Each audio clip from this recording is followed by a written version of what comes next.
From the heartland of America and coast to coast, this is EM Student with Professor Dan Scott.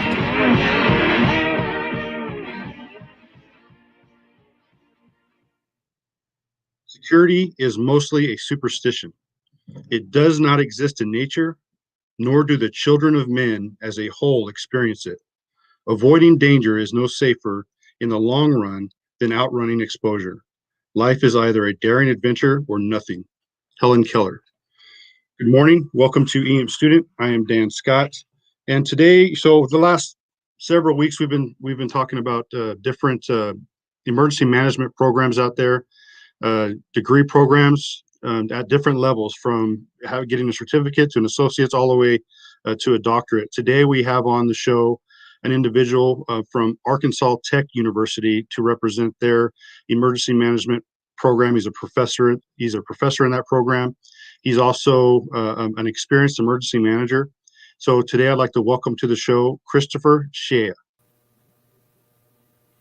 Hey, Dan. Hello, good morning. And did I say your last name correct? Yeah, that's right. All right, very good. Scottish ancestry. Well, good morning. Thank you for spending the time to come on today and talk with us with me regarding not only your experience in emergency management, but the Arkansas Tech University emergency management program. So to start out, let's hear a little bit about yourself and your experience. Yeah, thanks. I actually started in emergency management accidentally.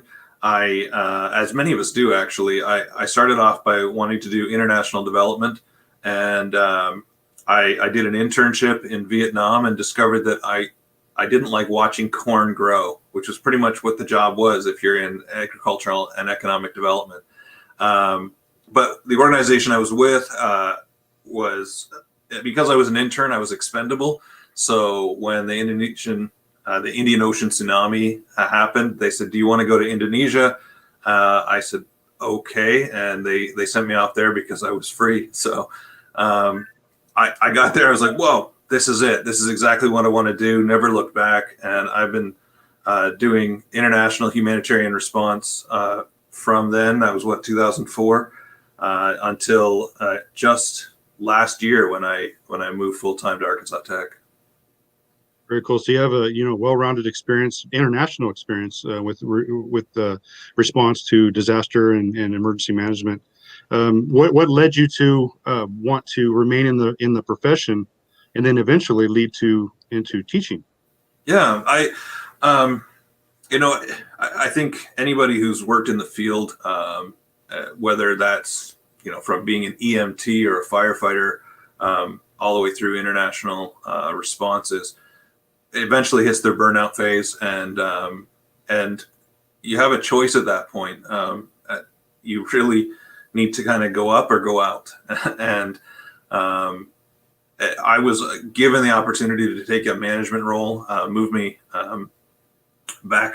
I was in the U.S. in a management office, and so I did that for a while. At first, I thought I could never do it. Sitting behind a desk was just not the way I had been working for so many years.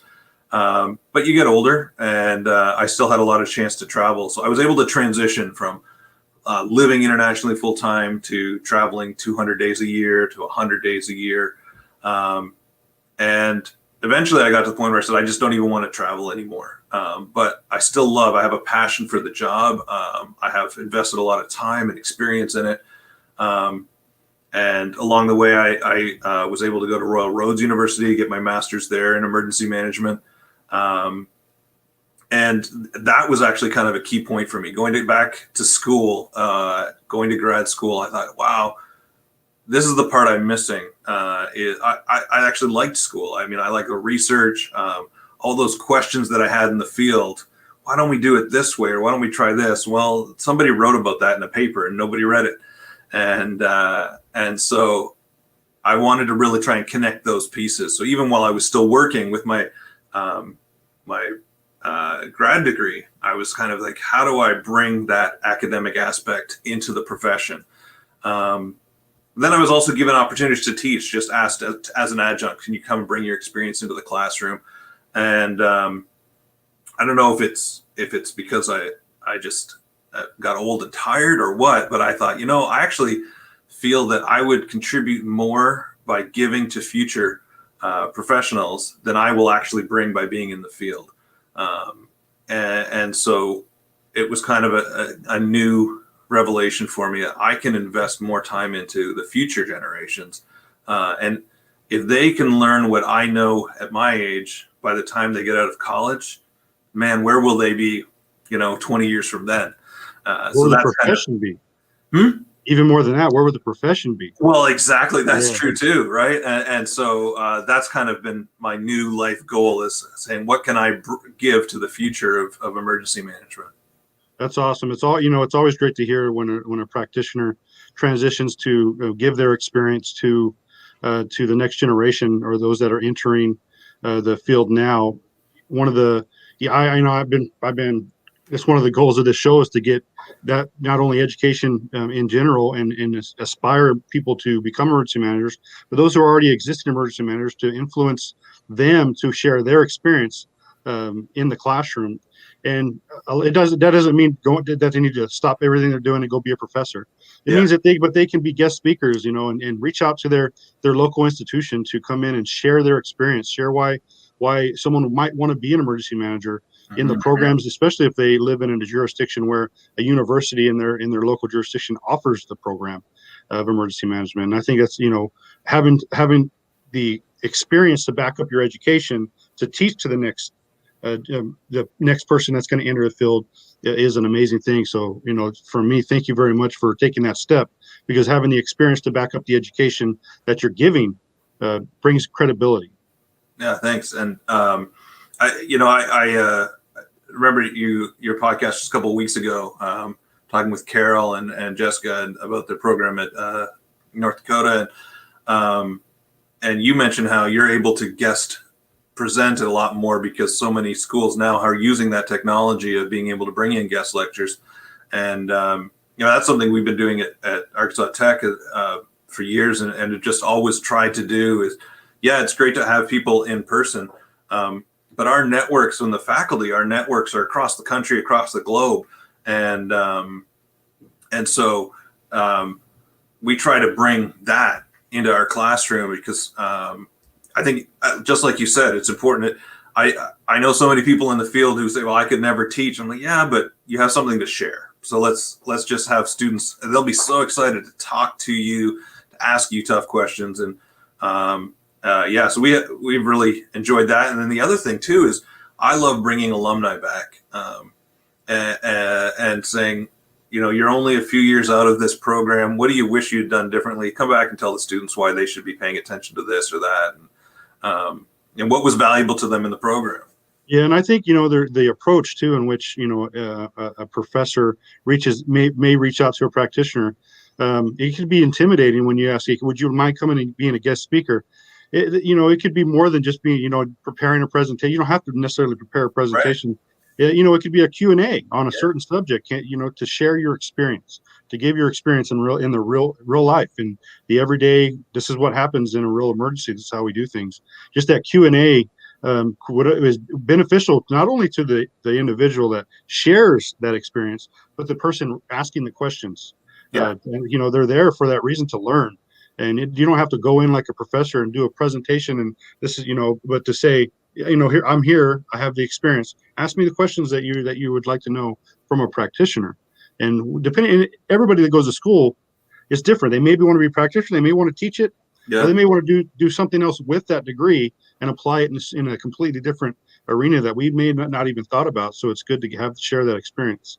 And I've been, I guess I have mentioned, like you said, I have mentioned that I have been asked to be a guest speaker in certain court classes across the country, even in Canada, because of Zoom. It's easy to do because we're Zoom. I can Zoom in. I could be, Q&A. I can give a small presentation about a certain subject, but I can also answer questions because I'm a practitioner.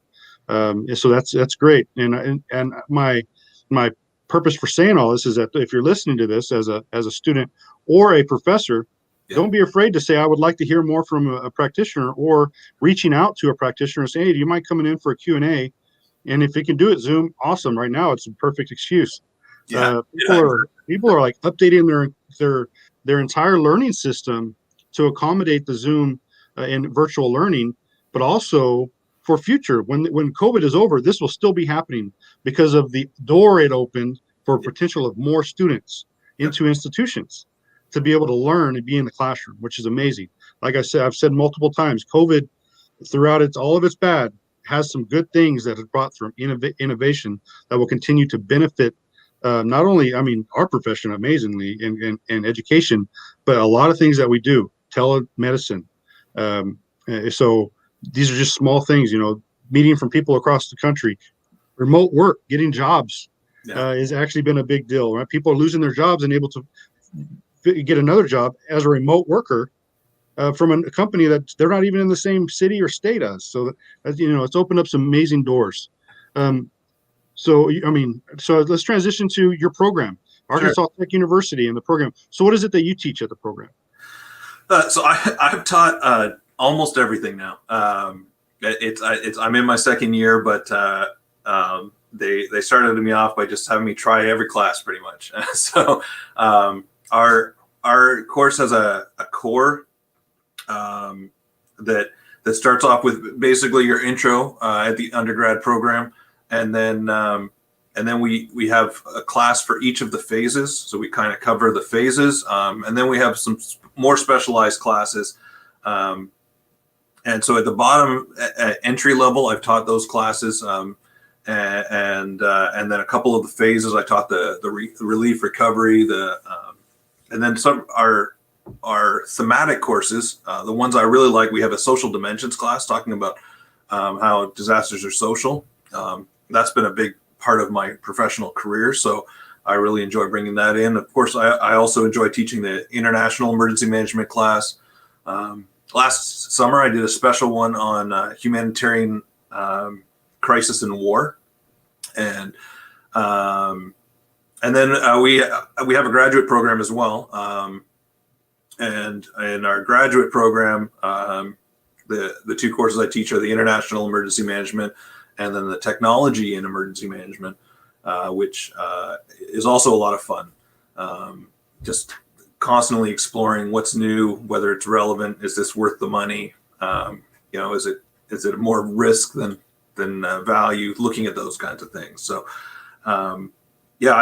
I've enjoyed being able to teach everyone from incoming freshmen, some of whom are 18 years old, right up through our grad program, and it's been fun. The other thing about our program is both fully available online and in person. So it's actually kind of 4 different degrees that we offer, as well as the minor. So that means that sometimes I'm teaching 2 sections. One section is fully in class and one is fully online. And one of the big focus points for our department in the last couple of years has really been, how does the changing world that we're in mean that we can change the online environment? Previously, the online program was not as interactive. It was never kind of a mail order process, but it definitely was. You get some email or text or chat communication with the professor. You might see a video clip or 2 lecturing, but not very much. And interaction with the other classmates was difficult as well. I know I took my master's degree fully online, and that was a similar process at other schools. So what we've been trying to do now is say we will not be offering synchronous, meaning that students have to appear at a certain time online, and that's because the most of the reason that people take our online program is because they are not available 9 to 5. They're working full time, or they want to take it from a different state or time zone, right? So in order to create that flexibility, we want to make sure that you can take the online at any time during the week. But we've really looked at how do we create more of a team engagement environment? How do we make our program more interactive online using some of this newer technology, Zoom and other things? So I do guest lectures and mini podcasts, and I use social media as well. Try and engage them during the week, check my Twitter feed, what's going on, try to be a little bit more interactive that way. We actually have a question from John Ryan. He wants to create a emergency management and healthcare certificate, and he was asking if we have any insider advice on that question.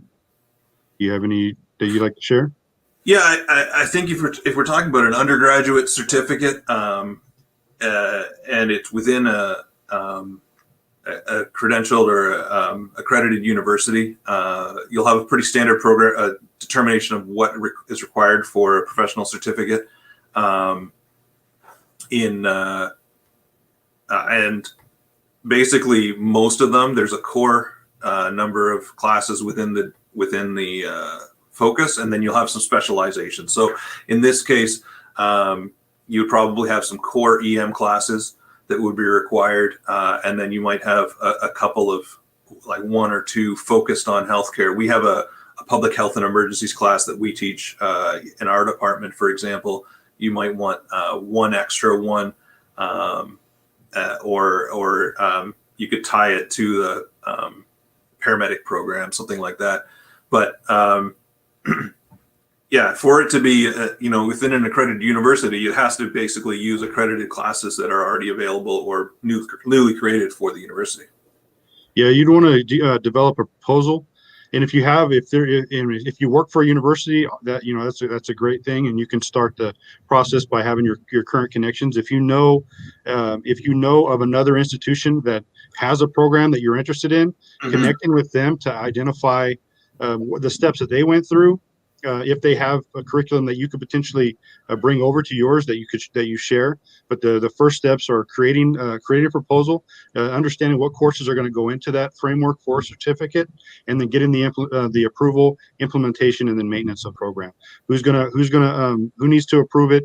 What steps it needs to go through? Does it need to go all the way up through board approval for the institution? Who's going to maintain that? Would that be yourself, John? And then who's going to teach in that course? Yeah. And if they are already courses that you offer that could actually transition to be a certificate in that program, that's even better. I developed a bachelor's of arts program myself, and identifying courses, especially undergraduate, that you already have in your institution that can apply towards that degree, will give you a leaps and bounds head start as far as where you go. If you have to develop from scratch, it takes you a little bit longer, a lot more development, a lot more credentialing for the program, and especially if it's going to be from accreditation aspect of it, you have to have the syllabi, course outline, and all that stuff in advance of even submitting your proposal. Yeah.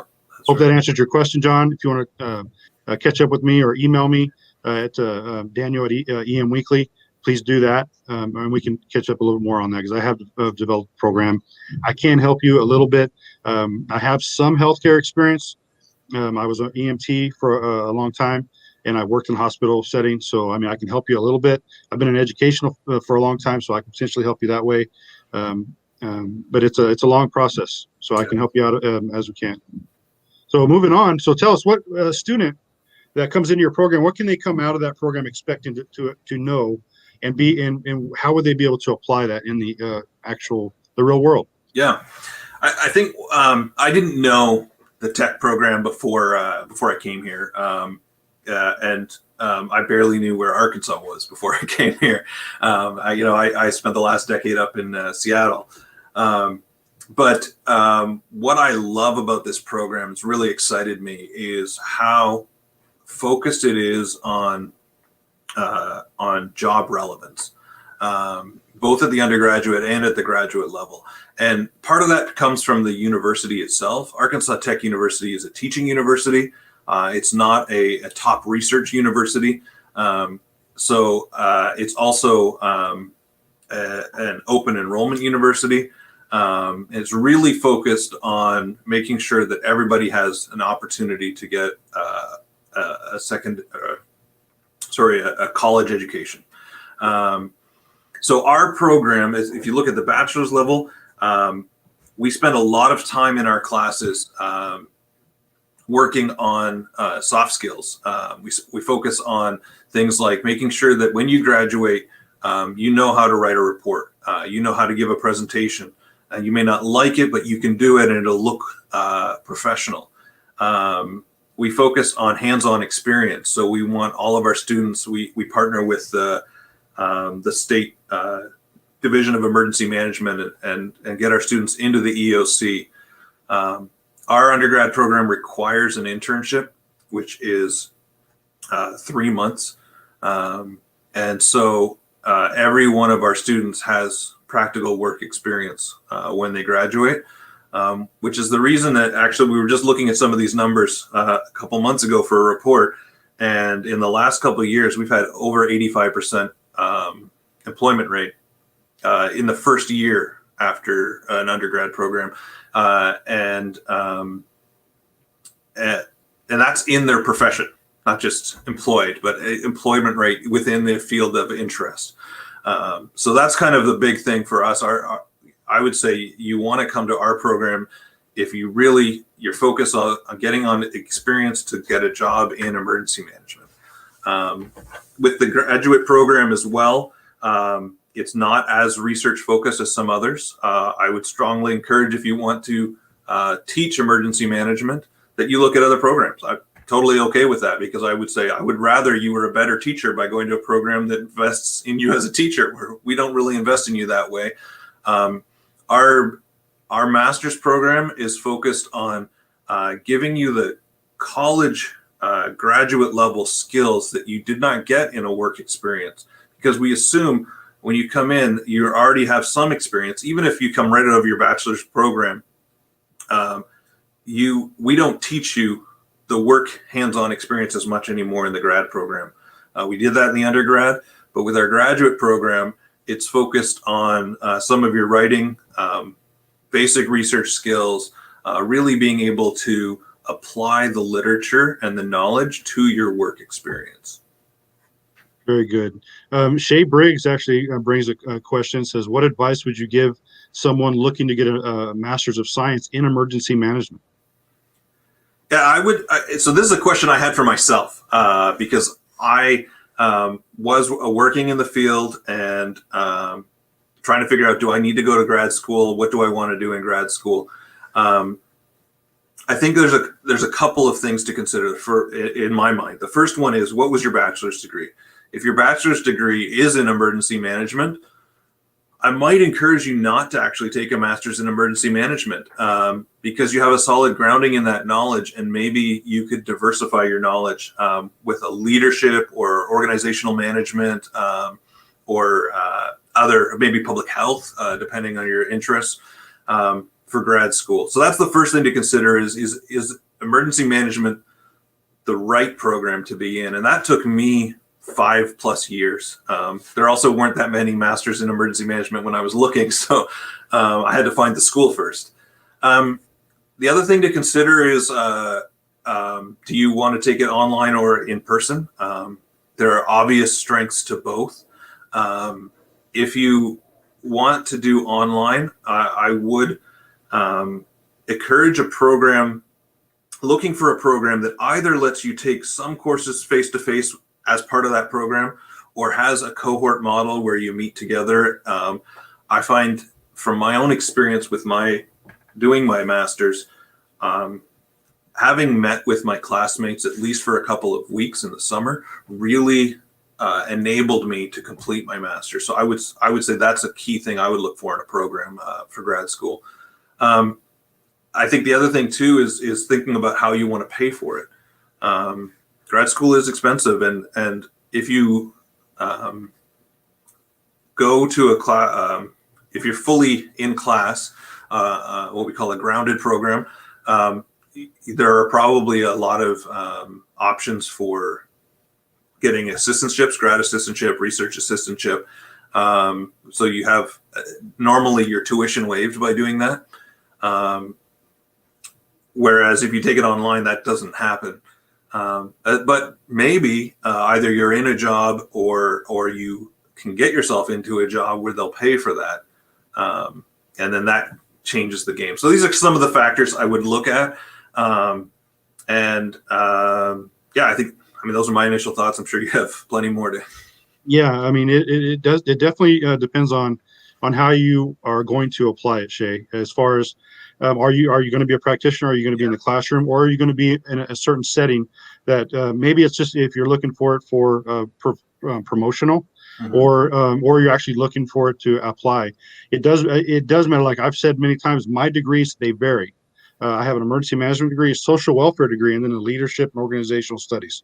And now I'm getting my doctorate in public policy. They're very diverse degrees, but I apply it in emergency management.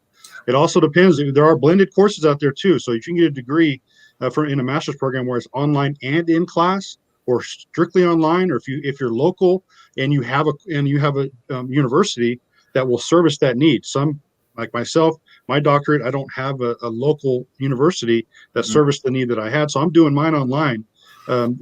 So it all varies on how you're going to apply it. And if you already have a degree in emergency management, you don't necessarily, I mean, it's up to you, obviously, but mix it up a little bit. If you have a bachelor's in emergency management, get it in something else that you could apply towards what you're wanting to do in your educational journey. And how far do you want to go with it? I mean, is it needed is a big thing, because it is expensive. I mean, so if you need it for promotional reasons, and it's worth that to you, and you have a long time left in your career, or if it's just a goal you have set in your life, go for it. Just know that it isn't expensive, and it's a long. I mean, programs can be 2 to 3 to sometimes longer, depending on how fast you take your courses and the accreditation process that you reach that level. And then just understand yourself, how far do you want to go? Is a master's going to be enough, or do you want to go all the way? How depending on your age, where you're at in your age. I mean, that all experiences, but look for credibility of the program you're looking at as well. Absolutely. So once you make that decision, and I'm going to get that degree, credibility of the program, because there are certain programs out there, just because it's there and it says emergency services, the institution itself may not be credible. I brought on many institutions on this show: Arkansas Tech, North Dakota State, Arizona State's a good one. That they have programs there that they also bring credibility within the institution in which they are held. So look for that as well. That's my 2 cents. Yeah, and if I could just add a little something there, Dan, I think for credibility, my first go-to is look at FEMA's list of colleges, the college list on the FEMA website. That's a starting point. But then I would actually reach out to that program and email them and ask them questions. This is what I'm interested in. What can your program do for me? There are some that won't even respond to you. They'll just send that through recruitment and admissions, and it won't even connect. Whereas I think credible universities, credible programs, someone in the program will email you or call you and talk to you about the classes they teach and how it'll work for you. Yeah, and if that's a question you'd like to go further, you can email me, and we could potentially, I can send you a list of colleges that have the program, and maybe even get a better understanding of how you want to apply it, and I could help you out that way. Well, thank you. Chris, I'm gonna round out with this. So, how does someone get a hold or research your program if they're interested? Yeah, I mean, the easiest way, our website is atu.edu, so Arkansas Tech University.edu, and it just /emergency management gets directly to our program. You can see there kind of our history, our goals. You can get a description of the degrees, description of the courses that we're offering. Of course, you can always email me, and you can see my name on the screen for those listening on the podcast. My email is spelled CSHEACH@atu.edu. And I'm happy to take any questions at all about our program. We have the undergraduate and the graduate program. We do have a minor. A lot of students in the criminal justice program actually take the emergency management minor. There's a couple of other interesting courses that we have. So we have a partnership with another department in the university where they offer a degree in professional studies with an emergency management minor. And the great thing about that is that they are currently the only one in our university that's offering prior learning assessment. So if you have work experience, field experience, an associate's degree in something completely different, or military experience is a big one as well. You can get credit for that, up to a year's worth of credit waived off of your undergraduate degree, and they can streamline you into that organizational leadership professional studies program with an emergency management concentration. And then the other thing that we do is we have a stackable degree at 2 and 2. So if you're still early on, you haven't decided what you want to do, but you're interested in paramedic education, being a paramedic or an EMT, we have a link to our community college where you can actually take your associates in paramedicine for 2 years and then transfer directly into our emergency management program and finish in only 2 years. Same tuition because it's the same school. So we do that 2+2 stackable. And if you already have your associates in paramedicine and you're interested in going back to school and getting a bachelor's, we should have by next fall complete approval that anybody who has an associate's in paramedicine can automatically come into our program and get it in only 2 years. I have one more question here before I wrap up. It's Nick. So I'm curious about the kinds of programming or technology courses you might suggest for EM majors. Is any of that integrated with the pedagogy of the program? Yeah, I mean, it is with our program. So we have a requirement in our undergrad program is that you take GIS. And so we have, that kind of as a requirement is everybody has to take at least one course in GIS. And then we offer courses in cybersecurity, kind of as a concentration. So there are some programming work that's done in that area. It's not a requirement, but it is part of that concentration. Yeah, GIS is an underutilized coursework. That is definitely underutilized, and that's actually becoming one of the. It's a growing area of interest, or a growing area of need, I should say. People are needed to that really understand GIS, and if you could take a course on GIS and be able to apply for a job that are seeking that, you're gonna go further up the list on that application because you have that experience and the classwork, learning that. And also, as you mentioned, the cybersecurity, that is underutilized as well. I mean, I think it's more of an IT thing, but it bleeds over to Homeland Security, emergency management, and emergency response in the industry, and especially with what we have going on right now with so much of the piracy and cyber terrorism, as far as hijacking information and getting a ransomware and all that stuff. It's crazy. And if you have, I would absolutely suggest it. If as a there's the mandatory courses you have to take, and then there's some that you take like an objective or whatever. So it's the elective course that you could see there. I would absolutely take it, and take courses too. I mean, if you have your degrees and you're not looking to get another degree, you can still enroll in college and take a course that benefits you and what you're actually doing. So if you already have a master's degree, bachelor's degree, associate's even, you can still enroll and take a GIS course, cybersecurity course.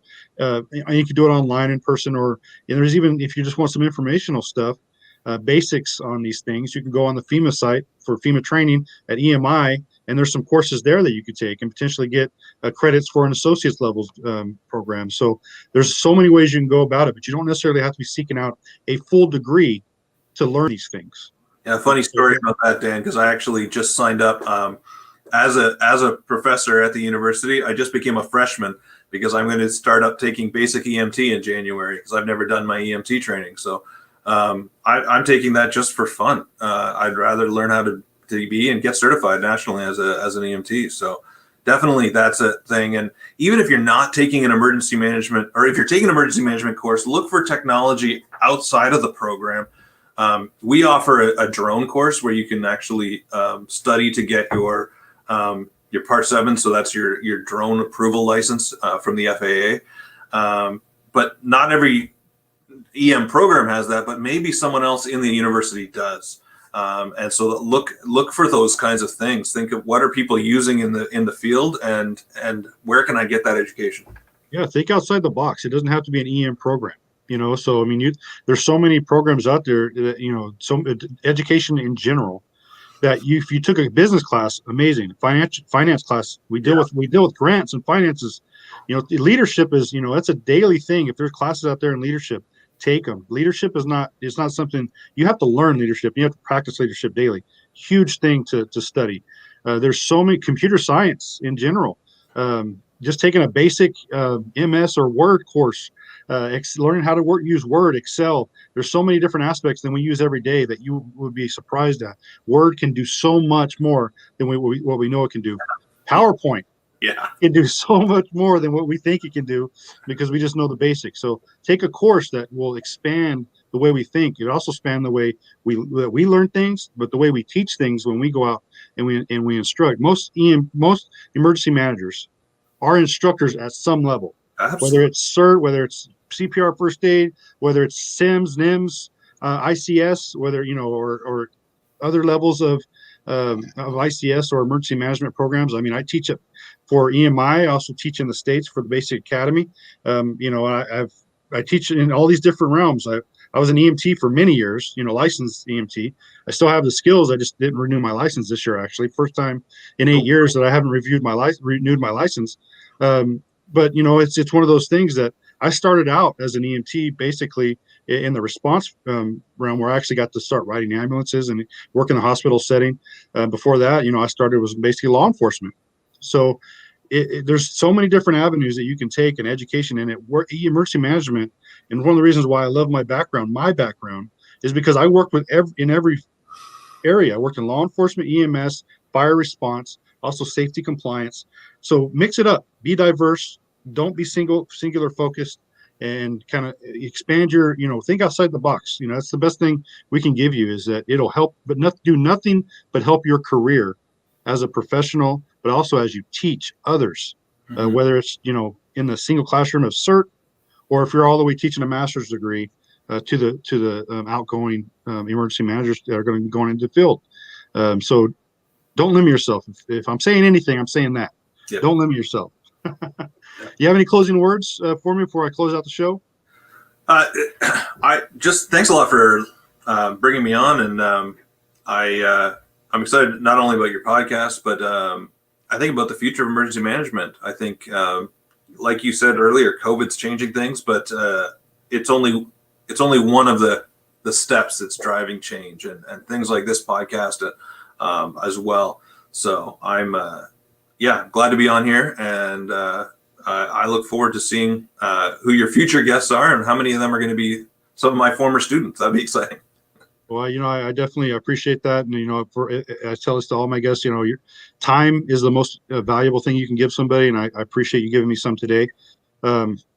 My goal is to bring change, but also bring change, not only the individual that's inside and working in the profession, those who may be entering the profession, but the profession itself needs to change. We need to change. So my goal is to bring change, to be a change agent, and to bring onto the show those who are change agents themselves and work at institutions that are bringing change and inspiration to the next generation of emergency managers. So I appreciate your time. Thank you for sharing your program with us today. All the program and contact information will be in our show notes for those who are listening and watching. So I'm going to finish out by just saying, EM Weekly, don't forget EM Weekly, Thursday morning, 9 o'clock with Todd DeVoe. So tomorrow at 9 o'clock with Todd DeVoe. Also take a look at the Emergency Management Growth Initiative. Check us out on LinkedIn, follow us there, and check us out online. If you're watching that, I've taken on a little bit more of a stronger leadership role in that program. Right now it's just a way to grow the profession, make change, and engage emergency managers. This is Dan Scott. Thanks for listening. I'll talk to you soon.